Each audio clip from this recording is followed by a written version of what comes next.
Fórum de Investimentos Brasil 2022. Diálogo temático. Tendências.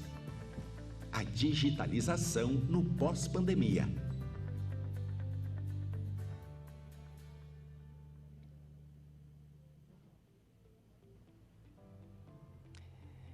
Olá.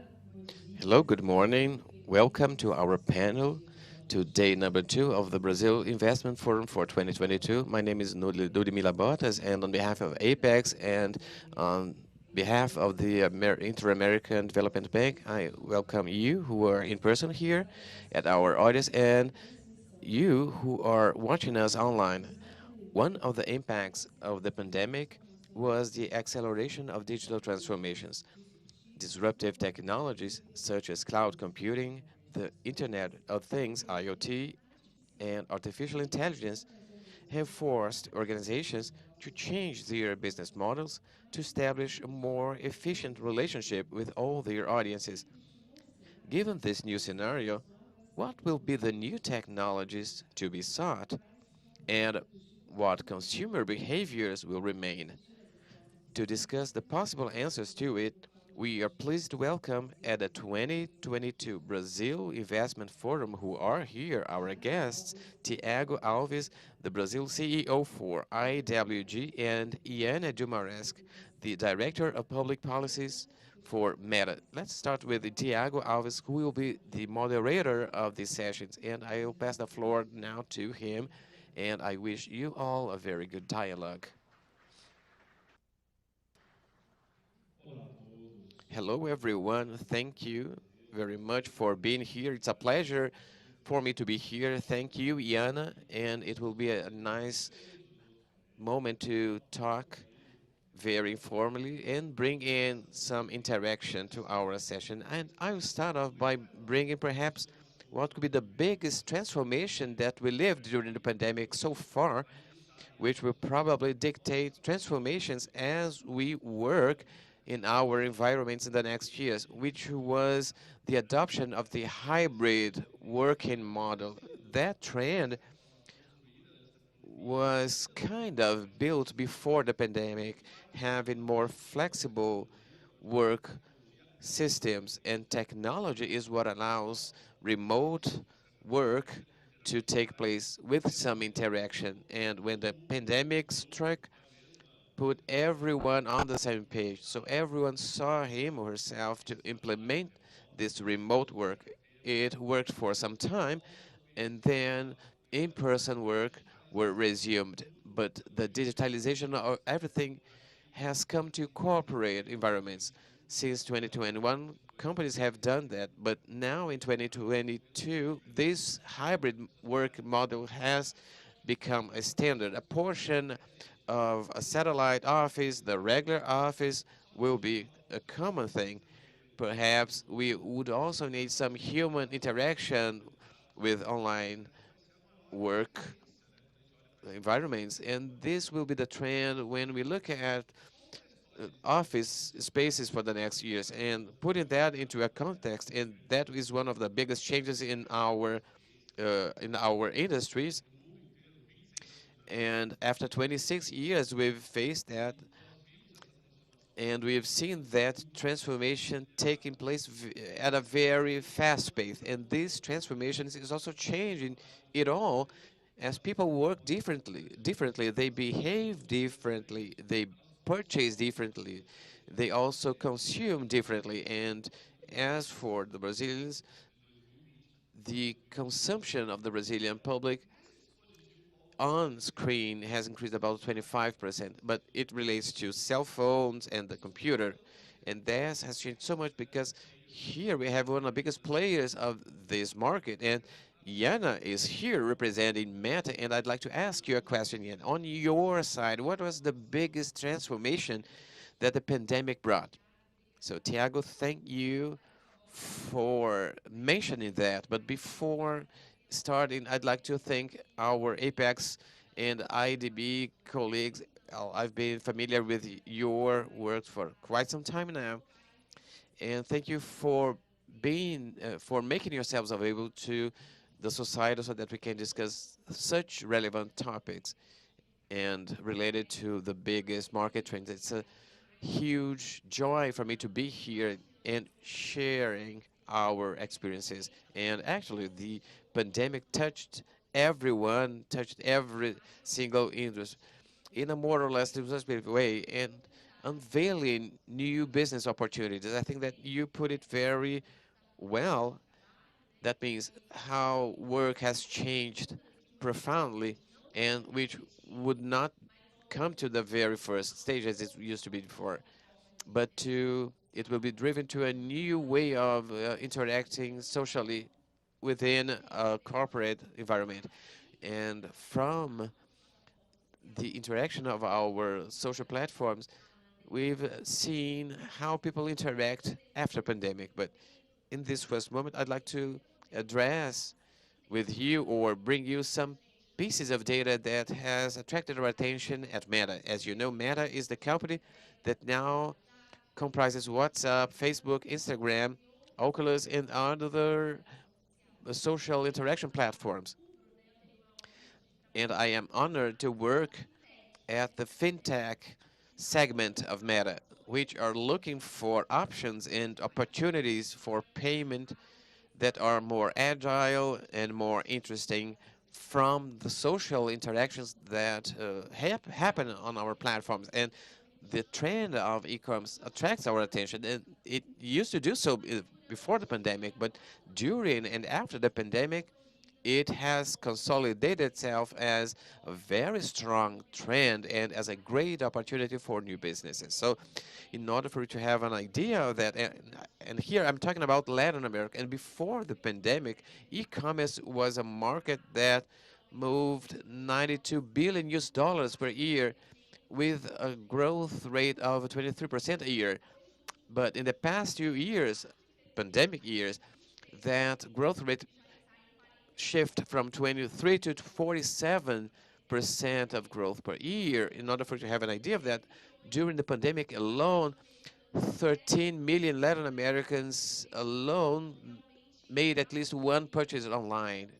So pandemic pushed Latin American consumers to this consumption, consumption space. So our estimates point out that in 2024, this e-commerce market will increase and touch about 500 million US dollars. But this makes me think about the way we look at the future for our company. So it's not only related to the role of e-commerce that has consolidated, but some trends within e-commerce have consolidated as well. So in Latin America, as you put, Tiago, we increased our exposure to the use of screens, but also we have a very wide use and coverage of on cell phones. We have, for instance, we have a gap between, for instance, citizens that have full access to the financial system and citizens who have full access to smartphones in Latin America. The penetration of the use of cell phones is very significant, and we see an opportunity in that. And within that framework, I will bring our vision, or at least one of our bets for this post-pandemic context, which we refer to as conversational commerce or electronic commerce from messaging platforms. What does that mean? We open our range so that commercial transactions may take place within messaging environments. Of course, our uh, crown jewel is WhatsApp, and over 90% of the people who have a cell phone with access to the internet operate or use or have WhatsApp installed on their smartphone. So it's a very reliable proxy. That is how many people use WhatsApp. But we also see opportunities of conversing in other messaging tools like Instagram and Facebook as well. So we noticed that conversational commerce unveils a set of opportunities that traditional e-commerce through websites or web pages would not be able to bring consumers. So we say that conversational commerce mixes the best of two worlds, the physical world and the digital world. In order for you to have an idea, the execution or consolidation of commercial transactions from messaging platforms allow people to have a consulting which is more related to that of a seller, for instance, or a qualified seller's opinion so that you can bargain price, which is something very similar to what we have physically, but we also have the convenience of having access to wider stocks. So conversational commerce to us within the meta fintech is a great bet for this post-pandemic future. First of all, because we see ourselves as good positioned at this messaging market, and secondly, because we believe that we have added value in it. We are sure that everyone here has already made conversational commerce transactions on WhatsApp. It's very common to talk about purchases on WhatsApp, and you start looking for a given product on the web, on Instagram, and you are directed to a WhatsApp account of a certain company, and you start talking to the company operators and asking questions about the product or service that you are looking for. But we're still noticing that there is something simple, something that is still very primary in this transaction. But in this case, the seller sends uh, a photo of the Pix key of the seller so that we can make the payment and then we have the receipt. But in some cases, that would not apply to your cases here. It's just a very remote case, but we've already heard about people sending photos of their credit cards through WhatsApp so that the transaction may be completed.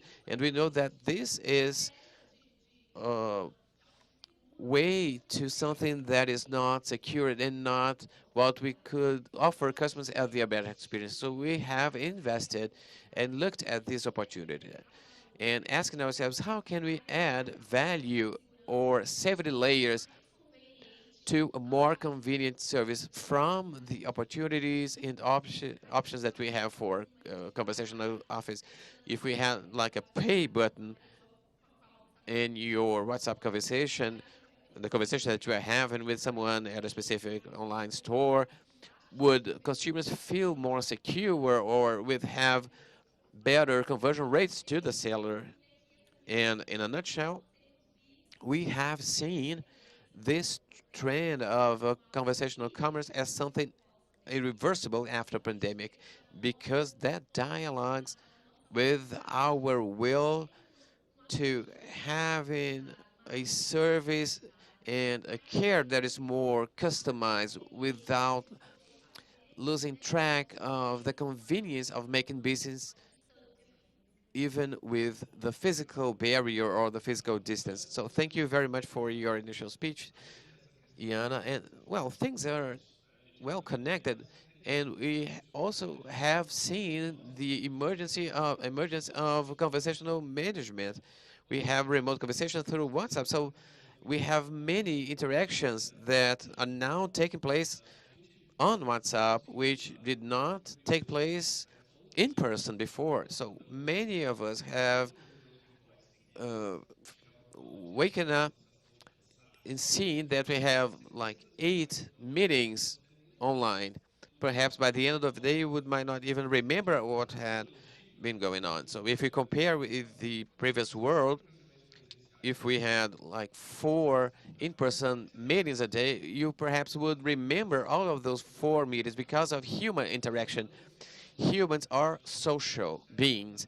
Our brains are conditioned to have more social interactions with other people. So we were flooded by such a virtual world all at once. And as we are talking about trends, I cannot leave outside of my... It's no longer a trend, it's a reality. It's become a reality now in the Brazilian corporate world. And that relates to reducing commuting time. And does it make sense spending 1 hour stuck in traffic in the morning and another half an hour in the afternoon, that sums 5 hours in the week, and that corresponds to 240 hours a year.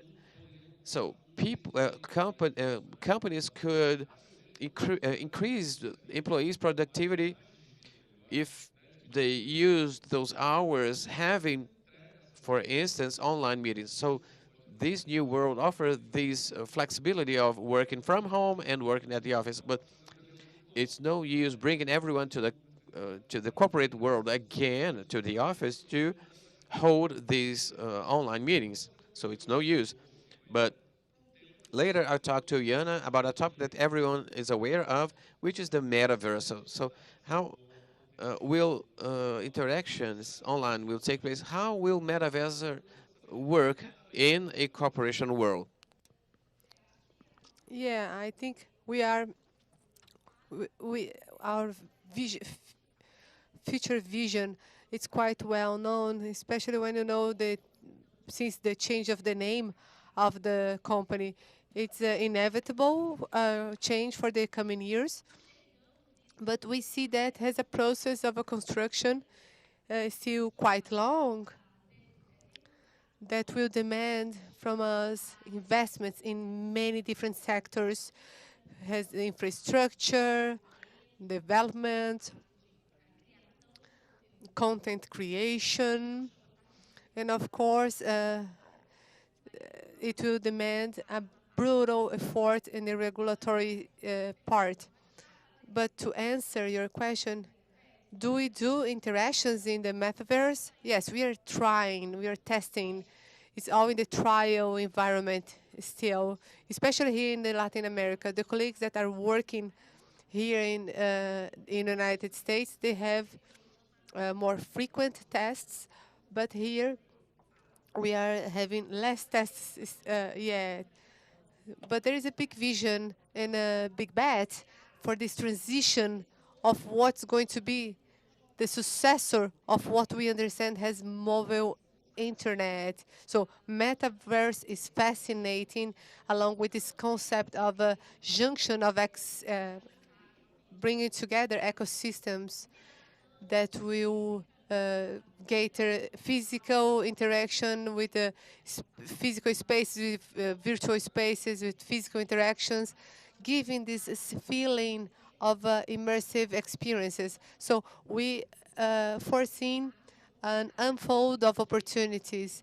And when you're talking about opportunities, what we see, what are the principles that have guided us in the process of construction of the metaverse, we have some basilar guidelines. The first of all is a shared responsibility, and is also a shared creation. It's not a company that is, we are not moving alone in this direction. We're talking about hundreds of companies that of all different sectors, different sizes, all walks of lives, from structure to content creation, as I mentioned before. We are talking, Thiago, one of the sectors that can experience in a more concrete way what can be the metaverse is the gaming sector.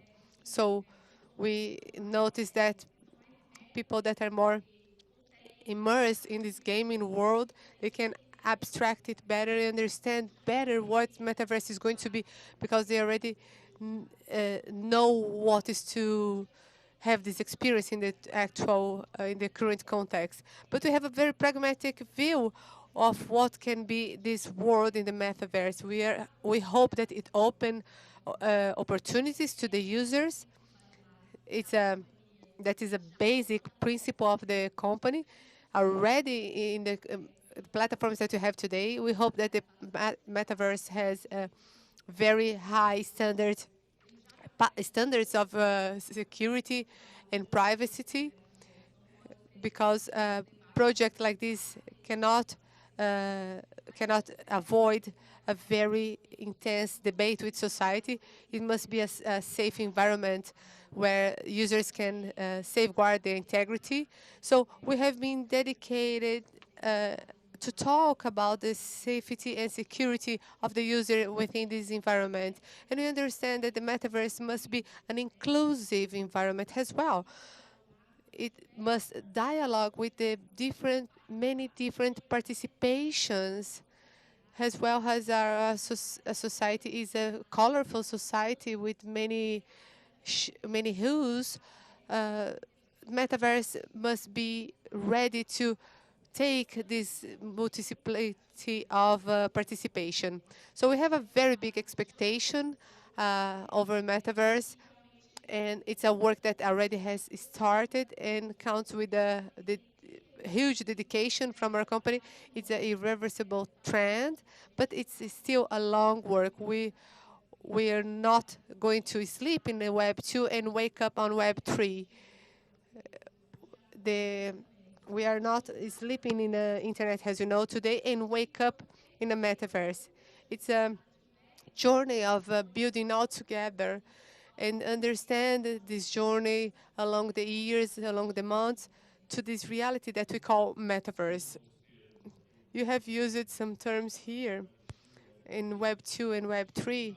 We have checked some data. We have been flooded by new terms. We're talking in an investment forum. We're talking about a lot of yesterday about startup investments and technology terminology as well.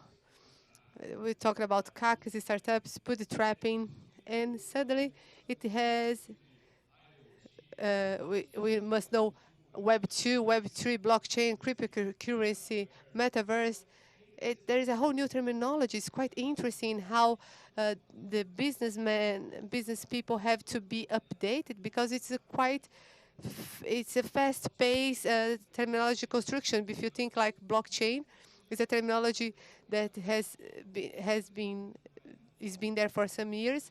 It will change the way the companies will trade in the future. It's not a trend anymore, it's a reality. When you talk about augmented reality, some of you know that it's such an interesting technology, and it's quite low explored, although it's a very strong trend. I'm going to try to connect it to what Wayana has brought. What I have seen many companies setting their companies and starting to have space for a possible interaction in the metaverse. How can it be a physical space? Doesn't make much sense, because metaverse I can connect from home. The interactions will happen mainly in the corporative environment. It is not a video game.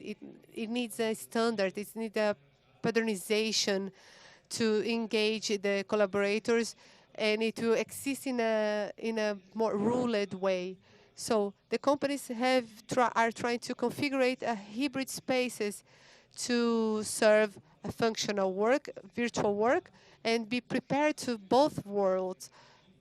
And someday that when metaverse becomes to interact, people would interact in a meeting room, a regular physical meeting room, with the meeting room in the metaverse. So when we talk about the Z generation that are coming to the market, they are digital natives. It's different from our generation that have seen the transformation. We used to go to the Blockbuster to rent a film, and now you have the streaming, online streaming. So this experience of the user is quite fast. When you do all this technology, we cannot, in an investment forum, thinking about, ask the question, when you look to the market, Brazil, if it's not the third, the second, the biggest market to you, when you look to South America in general, is it a business of a lot of opportunities to Meta? Yes, Thiago, for sure. South America congregates promising features for what we have talked today. So, talking about conversational commerce, South America is a region that we call mobile first. The smartphones penetration in the South America population is extremely high. That makes feasible to offer products and services from this gadget. So from this device, also we consider South America WhatsApp first. More than 90% of the mobile users are on WhatsApp as well. So there is a region also that adhere very well to other social platforms. So here we have the promising features that we need to forecast the future here. Another interesting aspect that is in favor to this conversation in South America is that the region captures the local aspects. So, for instance, when you see the influencers market in South America, the micro-influencers or the influencers that can reach and relate to the public in a very local way that match the local uses of culture, gastronomy, fashion, climb. The Latin American market responds very well and demands a lot of these local aspects. And again, we realize these South American elements are enablers. So they enable a very promising way for conversational commerce. So thinking about metaverse as well, we know that this local plug of the demand, of the need, of the opening to the local aspects of consumption, they talk very well with this pre-metaverse or post-metaverse. I don't know exactly, but the company considers to bring commercial opportunities to customization within metaverse. So avatars, for instance, we consider that consider the acquisitions of digital products that can customize your avatar. I'm gonna give you a very fun example. So if there's an avatar, if you have Mexican, if you're Mexican, you can put a hat to your avatar. And you have business opportunities that are very in touch with very intrinsic aspects of Latin American culture and the way this Latin American society is organized, which make us see from Meta FinTech, from my vertical, which is most expressive in the company, a great opportunities. Of course, nothing is perfect. Put in a few challenges that we have ahead involve financial inclusion, for instance, and that is a challenge actually, so that this trend might flourish and develop very actively. And so this is very expressive in Brazil, even though we have these financial inclusion challenges, but other countries in Latin America which are still not with PIX, which are not so bank provided, and they rely heavily on bills, money bills. So this is a trend that we see, so that Latin America can serve on this trend wave for the electronic commerce within these environments of social interaction platforms. If I could contribute to your speech, we are now living a very strong trend. And yesterday we saw that, for those who were here, you might remember, the electrification of the arrival of the so-called smart cities, which will connect everything that we are discussing here: sensors, smart things, the Internet of Things, electric cars, and smart things that will talk to street lights and another of things. Perhaps we would also have smart buildings, and if we understand how that works, that will be nice. So I'd like to bring you a very nice concept, which is the 15-minute city, I'm not sure who has already thought about how your life would be different if everything that you would need to do in your life would be just 15 minutes away from you, like hospital, food, perhaps countries, cities in the countryside might have something like that, but the digitalization of work could make that available. So these people eventually had access to larger companies, but imagine a concept like that in a city such as São Paulo, which involves people spending more than 15 minutes to get to downtown, for instance.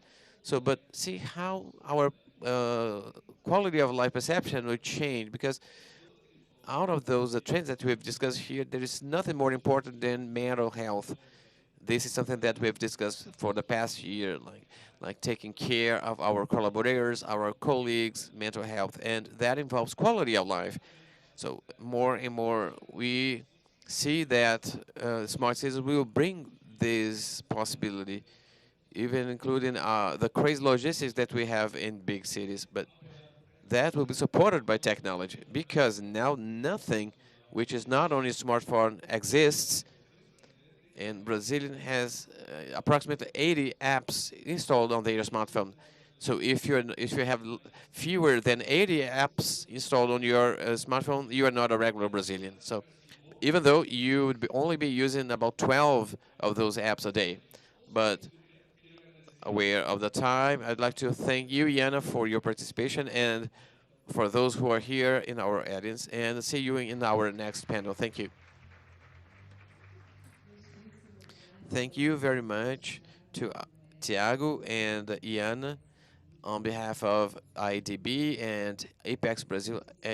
Also thank you who are in our audience, and just remember that later we'll have a new dialogue and panel number 9, which will address the potential of Brazil as a hub for venture capital in Latin America. And we'll be back in a few minutes, more precisely at 11:20. Therefore, we'll have a small break of 15 minutes, and I would like to see you later at 11:12, 11:20. Thank you very much.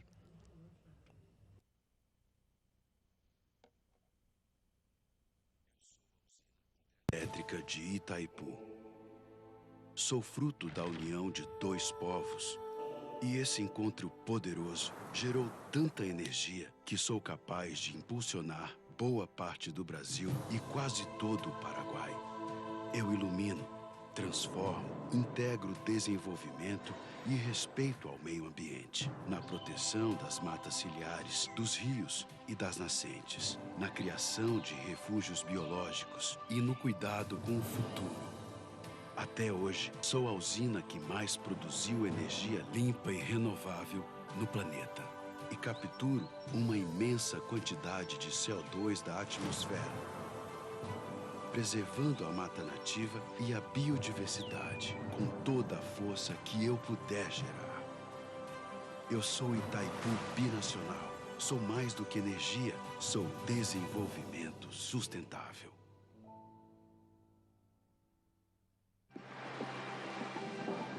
Quanto mais a Petrobras reduz as emissões de carbono, mais a natureza se multiplica.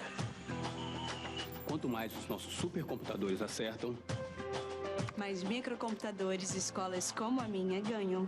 E quanto mais longe a Petrobras vai, mais ela ajuda aqui em casa.